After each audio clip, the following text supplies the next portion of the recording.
Students my name is Gursewak Singh ਤੇ ਮੈਂ government senior secondary school Devigarh ਵਿਖੇ ਐਸਐਸਟੀ ਦਾ ਅਧਿਆਪਕ ਹਾਂ। ਸੋ ਅੱਜ ਆਪਾਂ ਇੱਕ ਲੈਕਚਰ ਲਈ ਆਪਾਂ ਇਕੱਠੇ ਹੋਏ ਹਾਂ।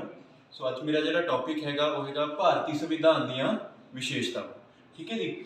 ਸੋ ਬੱਚਿਓ, ਆਪਾਂ ਨੂੰ ਪਤਾ ਹੈ ਕਿ ਆਪਾਂ ਸਾਰੇ ਆਪਣੀ ਲਾਈਫ ਦੇ ਵਿੱਚ ਨਿਯਮ ਅਤੇ ਕਾਨੂੰਨਾਂ ਦੀ ਪਾਲਣਾ ਕਰਦੇ ਹਾਂ। ਆਪਣੇ ਘਰਾਂ ਦੇ ਵਿੱਚ ਵੀ ਕੁਝ ਨਿਯਮ ਹੁੰਦੇ ਨੇ।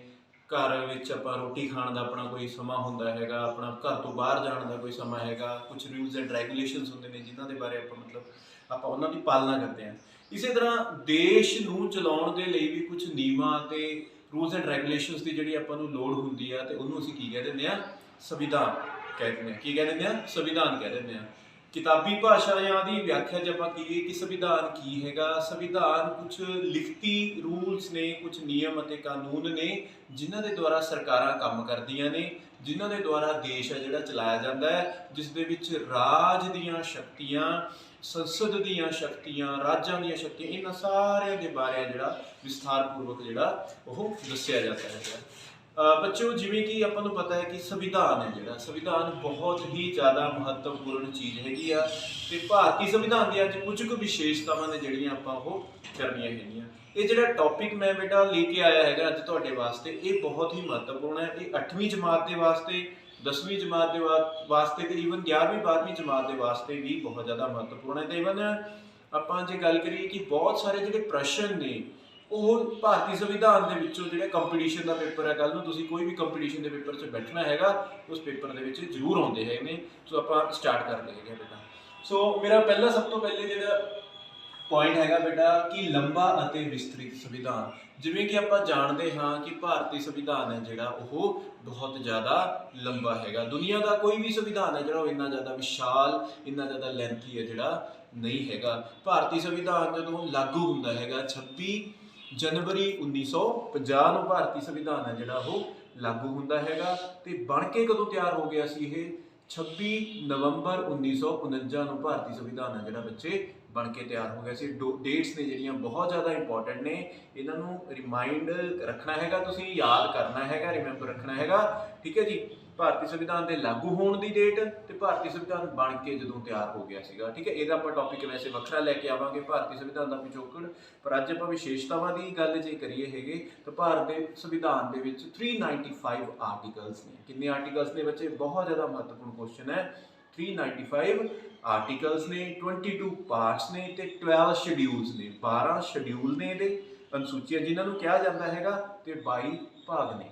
ਪਰ ਜਿਵੇਂ ਕਿ ਆਪਾਂ ਨੂੰ ਪਤਾ ਹੈ ਇਨਸਾਨੀ ਸੋਚ ਹੈ ਜਿਹੜੀ ਸਮੇਂ-ਸਮੇਂ ਤੇ ਬਦਲਦੀ ਰਹਿੰਦੀ ਹੈ, ਸਾਡੀਆਂ ਜ਼ਰੂਰਤਾਂ ਬਦਲਦੀਆਂ ਰਹਿੰਦੀਆਂ ਨੇ। ਸਾਡੇ ਸੰਵਿਧਾਨ ਦੇ ਵਿੱਚ ਵੀ ਬਦਲਾਅ ਆਇਆ ਹੈਗਾ। ਸਾਡੇ ਸੰਵਿਧਾਨ ਦੇ ਵਿੱਚ ਵੀ ਕੁਝ ਪਾਰਟਸ ਐਡ ਹੋਏ ਨੇ, ਕੁਝ ਅਨੁਸੂਚੀਆਂ ਜਿਹੜੀਆਂ ਉਹ ਐਡ ਹੋਈਆਂ ਨੇ। ਠੀਕ ਹੈ ਜੀ। ਕੋਈ ਆਰਟੀਕਲਸ ਨੇ ਜਿਹੜੇ ਉਹ ਐਡ ਹੋਏ ਨੇ, ਤੇ ਹੁਣ ਲਗਭਗ 450 ਆਰਟੀਕਲਸ ਨੇ ਜਿਹੜੇ ਉਹ ਭਾਰਤੀ ਸੰਵਿਧਾਨ ਦਾ ਹਿੱਸਾ ਬਣ ਗਏ ਨੇ। ਠੀਕ ਹੈ। ਭਾਰਤੀ ਸੰਵਿਧਾਨ ਦੇ ਵੱਡੇ ਹੋਣ ਦਾ ਕਾਰਨ ਹੈ, ਬਹੁਤ ਜ਼ਿਆਦਾ ਵੱਡਾ ਮਤਲਬ ਭਾਰਤੀ ਸੰਵਿਧਾਨ ਹੈਗਾ।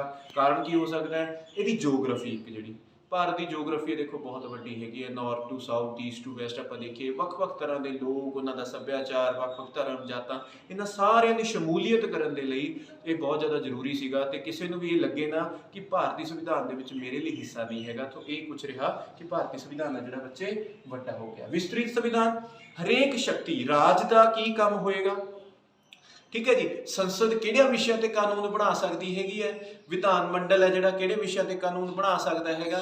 ਉਹ ਸਾਰੀਆਂ ਜਿਹੜੀਆਂ ਚੀਜ਼ਾਂ ਨੇ ਉਹ ਕਿਹਦੇ ਵਿੱਚ ਲਿਖੀਆਂ ਹੋਈਆਂ ਨੇ ਬੱਚੇ? ਸਾਡੇ ਸੰਵਿਧਾਨ ਦੇ ਵਿੱਚ ਲਿਖੀਆਂ ਹੋਈਆਂ ਨੇ। ਤਾਂ ਹੀ ਸਾਡਾ ਸੰਵਿਧਾਨ ਕੀ ਬਣ ਗਿਆ ਹੈਗਾ? ਵਿਸਤ੍ਰਿਤ ਬਣ ਗਿਆ ਹੈਗਾ। ਅਗਲਾ ਪੁਆਇੰਟ ਹੈ ਜਿਹੜਾ ਬੱਚੇ ਬਹੁਤ ਜ਼ਿਆਦਾ ਇੰਪੋਰਟੈਂਟ ਹੈ, ਵੱਖ-ਵੱਖ ਸੂਬਿਆਂ ਤੋਂ ਲਿਆ ਗਿਆ ਸੰਵਿਧਾਨ। ਦੇਖੋ, ਜਦੋਂ ਸਾਡੇ ਸੰਵਿਧਾਨ ਦੇ ਜਿਹੜੇ ਨਿਰਮਾਤਾ ਸੀਗੇ, ਜਿਨ੍ਹਾਂ ਨੇ ਸਾਡਾ ਸੰਵਿਧਾਨ ਬਣਾਇਆ, ਜਦੋਂ ਸਾਡੀ ਸੰਵਿਧਾਨ ਸਭਾ ਬੈਠੀ, ਜਿਸ 'ਚ ਮੈਂ 2 ਜਣਿਆਂ ਦਾ ਜ਼ਿਕਰ ਹੈ ਜਿਹੜਾ ਉਹ ਜ਼ਿਆਦਾ ਕਰਨਾ ਚਾਹੂੰਗਾ। ਇੱਕ ਸੀਗੇ ਸਾਡੇ ਭਾਰਤੀ ਸੰਵਿਧਾਨ ਦੇ ਜਨਮਦਾਤਾ, ਜਿਹਨੂੰ ਆਪਾਂ ਕਹਿ ਦਿੰਦੇ ਹਾਂ ਡਾਕਟਰ BR ਅੰਬੇਦਕਰ। ਠੀਕ ਹੈ ਜੀ। Father of Indian constitution doctor BR Ambedkar, and our first president of India doctor Rajendra Prasad. He was the chairman of ਔਰ president basically from of constituent assembly. ਤੇ ਜਿਹੜੇ ਸਾਡੇ ਡਾਕਟਰ ਭੀਮ ਰਾਓ ਅੰਬੇਦਕਰ ਜੀ ਸੀਗੇ, ਇਹ ਡਰਾਫਟਿੰਗ ਕਮੇਟੀ ਦੇ ਚੇਅਰਮੈਨ ਸੀਗੇ। ਇਹ 2 ਨਾਮ ਨੇ ਜਿਹੜੇ ਬਹੁਤ ਜ਼ਿਆਦਾ ਇੰਪੋਰਟੈਂਟ ਨੇ। ਅਕਸਰ ਇਹ ਕੁਐਸਚਨ ਹੈ ਜਿਹੜਾ ਪੁੱਛ ਲਿਆ ਜਾਂਦਾ ਹੈਗਾ।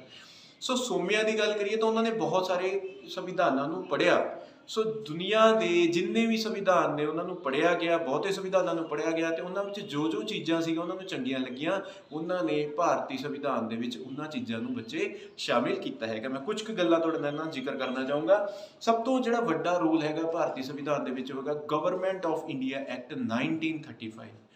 ਭਾਰਤੀ ਜਿਹੜਾ ਕਾਨੂੰਨ ਹੈਗਾ ਗਵਰਨਮੈਂਟ ਆਫ ਇੰਡੀਆ ਐਕਟ 1935 1935 ਦਾ ਭਾਰਤੀ ਸਰਕਾਰ ਐਕਟ ਹੈ, ਜਿਹੜਾ ਭਾਰਤੀ ਗਵਰਨਮੈਂਟ ਐਕਟ ਹੈਗਾ, ਉਹਦਾ ਜਿਹੜਾ ਬਹੁਤ ਵੱਡਾ ਇੱਕ ਯੋਗਦਾਨ ਹੈਗਾ ਭਾਰਤੀ ਸੰਵਿਧਾਨ ਦੇ ਵਿੱਚ। ਜਿੰਨੀਆਂ ਬਹੁਤੀਆਂ ਚੀਜ਼ਾਂ ਜਿਹੜੀਆਂ ਅਸੀਂ ਅੱਜ ਭਾਰਤੀ ਸੰਵਿਧਾਨ ਦਾ ਹਿੱਸਾ ਦੇਖਦੇ ਹਾਂ ਸੀ, ਤਾਂ ਉਹ ਗਵਰਨਮੈਂਟ ਆਫ ਇੰਡੀਆ 1935 ਚੋਂ ਲਈਆਂ ਗਈਆਂ ਹੈਗੀਆਂ।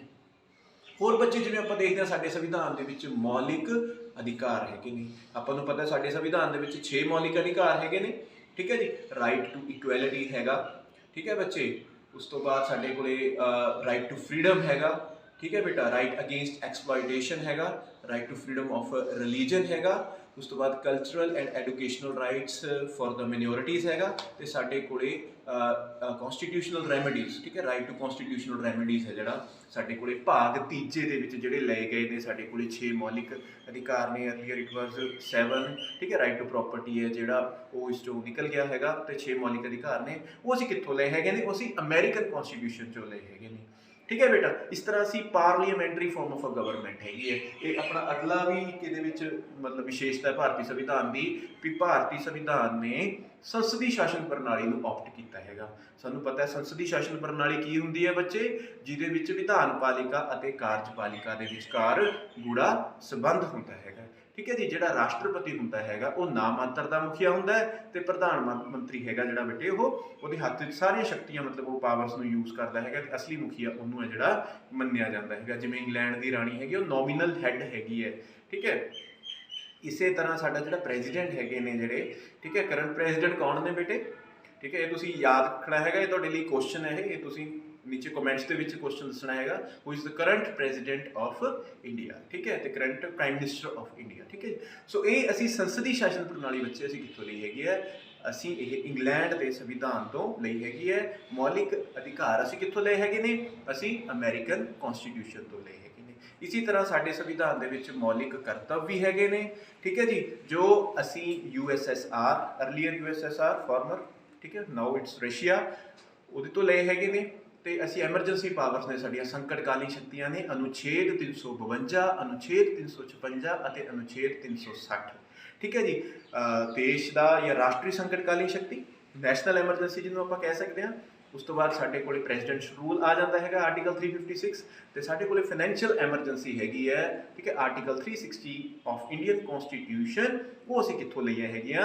ਉਹ ਅਸੀਂ ਜਰਮਨੀ ਤੋਂ ਲਈਆਂ ਹੈਗੀਆਂ, ਠੀਕ ਹੈ। ਸੋ ਇਹ ਇੰਪੋਰਟੈਂਟ ਨੇ, ਤੁਹਾਨੂੰ ਅਕਸਰ ਕੁਐਸਚਨ ਦੇ ਵਿੱਚ ਪੇਪਰ ਦੇ ਵਿੱਚ ਜਦੋਂ ਕੰਪੀਟੀਸ਼ਨ 'ਚ ਬੈਠੋਗੇ ਡਾਇਰੈਕਟਿਵ ਪ੍ਰਿੰਸੀਪਲਸ ਤੁਹਾਨੂੰ ਪੁੱਛ ਲਏ ਜਾਂਦੇ ਹੈਗੇ ਨੇ, ਜਿਹੜੇ ਅਸੀਂ ਆਇਰਲੈਂਡ ਤੋਂ ਲਏ ਨੇ, ਰਾਜ ਦੇ ਨੀਤੀ ਨਿਰਦੇਸ਼ਕ ਸਿਧਾਂਤ, ਠੀਕ ਹੈ ਬੱਚੇ। ਸੋ ਇਹ ਸਾਰੀਆਂ ਚੀਜ਼ਾਂ ਬਹੁਤ ਜ਼ਿਆਦਾ ਇੰਪੋਰਟੈਂਟ ਨੇ। ਉਸ ਤੋਂ ਬਾਅਦ ਸਾਡੇ ਕੋਲੇ ਆ ਜਾਂਦਾ ਕਿ ਭਾਰਤ ਹੈ ਜਿਹੜਾ ਉਹ ਪ੍ਰਭੂਸੱਤਾ ਸੰਪੰਨ ਦੇਸ਼ ਹੈਗਾ। ਹੁਣ ਬੱਚੇ ਪ੍ਰਭੂਸੱਤਾ ਸੰਪੰਨ ਕੀ ਹੁੰਦਾ ਹੈਗਾ? That is a country, sovereign country ਹੁੰਦਾ ਹੈਗਾ। ਪ੍ਰਭੂਸੱਤਾ ਦਾ ਮਤਲਬ ਹੁੰਦਾ sovereign country which is independent, ਜਿਹੜਾ ਇੰਟਰਨਲੀ ਅਤੇ ਐਕਸਟਰਨਲੀ ਇੰਡੀਪੈਂਡੈਂਟ ਹੋਵੇ। ਆਪਾਂ ਨੂੰ ਪਤਾ ਹੈ ਕਿ ਭਾਰਤ ਕੀ ਹੈ? ਇੱਕ ਇੰਡੀਪੈਂਡੈਂਟ ਕੰਟਰੀ ਹੈਗਾ, ਠੀਕ ਹੈ ਬੱਚੇ। ਭਾਰਤ ਆਪਣੇ ਅੰਦਰੂਨੀ ਫੈਸਲੇ, ਸਾਡੇ ਦੇਸ਼ 'ਚ ਕਿਸ ਤਰ੍ਹਾਂ ਦੀ ਸਰਕਾਰ ਹੋਏਗੀ, ਵੋਟਿੰਗ ਸਿਸਟਮ ਸਾਡਾ ਕੀ ਹੋ ਸਕਦਾ ਹੈਗਾ, ਇਹ ਸਾਰੇ ਜਿਹੜੀਆਂ ਫੈਸਲੇ ਨੇ ਇਹ ਸਾਡਾ ਦੇਸ਼ ਖੁਦ ਕਰ ਸਕਦਾ ਹੈਗਾ। ਇਹ ਇੰਟਰਨਲੀ ਸੋਵਰਨ ਹੈਗਾ, ਠੀਕ ਹੈ ਜੀ। ਉਸ ਤੋਂ ਬਾਅਦ ਐਕਸਟਰਨਲੀ ਬਾਹਰੀ ਪ੍ਰਭੂਸੱਤਾ ਕੀ ਹੁੰਦੀ ਹੈ ਕਿ ਅਸੀਂ ਕਿਸ ਦੇਸ਼ ਨਾਲ ਰਿਸ਼ਤਾ ਰੱਖਣਾ ਹੈ, ਸਾਡੇ ਬਾਹਰੀ ਮੁਲਕਾਂ ਨਾਲ ਸੰਬੰਧ ਕਿਹੋ ਜਿਹੇ ਹੋਣਗੇ, ਸਾਡਾ ਕਿਸੇ ਵੀ ਮੁਲਕ ਤੇ ਬਾਹਰੀ ਦਬਾਅ ਨਹੀਂ ਹੈਗਾ। ਸੋ ਇਹ ਕੀ ਹੋ ਗਿਆ ਬੱਚੇ? ਇਹ ਹੋ ਗਿਆ ਪ੍ਰਭੂਸੱਤਾ ਸੰਪੰਨ। ਉਸ ਤੋਂ ਬਾਅਦ ਹੈਗਾ ਧਰਮ ਨਿਰਪੱਖ, ਸੈਕੂਲਰ। ਭਾਰਤ ਕੀ ਹੈ? ਕਿਸੇ ਵੀ ਧਰਮ ਦੇ ਪੱਖ ਵਿੱਚ ਨਹੀਂ ਹੈਗਾ। ਇਹਦਾ ਆਪੋਜ਼ਿਟ ਹੁੰਦਾ ਹੈ ਬੱਚੇ, ਜਿਹੜਾ ਕਿਸੇ ਧਰਮ ਦੇ ਪੱਖ ਵਿੱਚ ਹੋਵੇ, ਥੀਓਕ੍ਰੈਟਿਕ ਕੰਟਰੀ, ਲਾਈਕ ਪਾਕਿਸਤਾਨ ਹੈ ਜਿਹੜਾ ਉਹ ਥੀਓਕ੍ਰੈਟਿਕ ਕੰਟਰੀ ਹੈਗਾ, ਪਰ ਭਾਰਤ ਹੈ ਜਿਹੜਾ ਉਹ ਧਰਮ ਨਿਰਪੱਖ ਦੇਸ਼ ਹੈਗਾ। ਭਾਰਤ ਕਿਸੇ ਵੀ ਧਰਮ ਦੇ ਪੱਖ ਵਿੱਚ ਨਹੀਂ ਹੈਗਾ। ਸਰਕਾਰ ਦਾ ਕੋਈ ਵੀ ਜਿਹੜਾ ਧਰਮ ਹੈ ਉਹ ਉਸ 'ਚ ਬਿਲੀਵ ਨਹੀਂ ਕਰਦੀ ਹੈਗੀ। ਸਾਰੇ ਜਿਹੜੇ ਧਰਮ ਨੇ ਸਮਾਨ ਨੇ। ਕਿਸੇ ਵੀ ਸਰਕਾਰੀ ਸੰਸਥਾ ਵਿੱਚ ਧਾਰਮਿਕ ਐਜੂਕੇਸ਼ਨ ਹੈ ਜਿਹੜੀ ਨਹੀਂ ਦਿੱਤੀ ਜਾਂਦੀ। You are free to choose your own religion, ਇਹ ਸਾਡਾ ਫੰਡਾਮੈਂਟਲ ਰਾਈਟ ਵੀ ਹੈਗਾ। ਉਸ ਤੋਂ ਬਾਅਦ ਸਮਾਜਵਾਦੀ ਦੇਸ਼ ਹੈਗਾ ਭਾਰਤ, ਸੋਸ਼ਲਿਸਟ ਕੰਟਰੀ ਹੈਗਾ। ਲੋਕ ਭਲਾਈ ਦੇ ਕੰਮ ਨੇ ਜਿਹੜੇ ਇੱਥੇ ਕੀਤੇ ਜਾਂਦੇ ਹੈਗੇ ਨੇ। ਉਸ ਤੋਂ ਬਾਅਦ ਲੋਕਤੰਤਰੀ India is a democratic country, ठीक है जी। ਇਹ ਕੋਈ ਡਿਕਟੇਟਰ ਕੰਟਰੀ ਨਹੀਂ ਹੈਗਾ ਜਾਂ ਇਹ ਕੋਈ ਮਨਾਰਕੀ ਨਹੀਂ ਹੈਗੀ, ਇਹ ਲੋਕਤੰਤਰੀ ਹੈਗਾ। ਲੋਕਾਂ ਦੁਆਰਾ ਸਰਕਾਰ ਹੈ ਜਿਹੜੀ ਚੁਣੀ ਜਾਂਦੀ ਹੈ।